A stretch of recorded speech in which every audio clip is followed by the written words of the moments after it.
Right after you log into Titan, the first screen you will see is the doctor dashboard.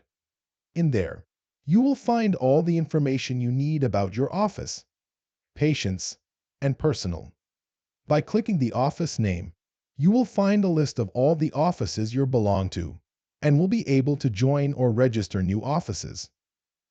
Once an office is selected, the dashboard is updated to show the list of patients you are seeing in that office, your finances, the printing queue and lab orders, and your profile. In there, you can edit your personal information. You can also see the information of each office you belong to and register new staff or assign them to different access levels.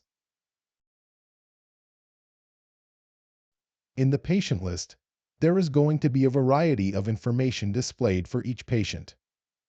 And by clicking here, you can add more columns to show things like how urgent this patient is, what happened in the last visit, and so on.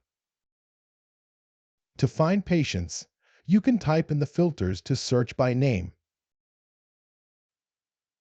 Clicking the column name sorts the list up or down.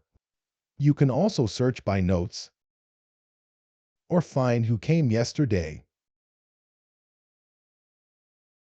You can also mark patients with labels that fit your own workflow. For instance, red stars could mean patients you need to prioritize. Yellow could indicate that they are waiting for aligners, and green that they are on track. It's also possible to write a note to help remembering what the next step is for that patient.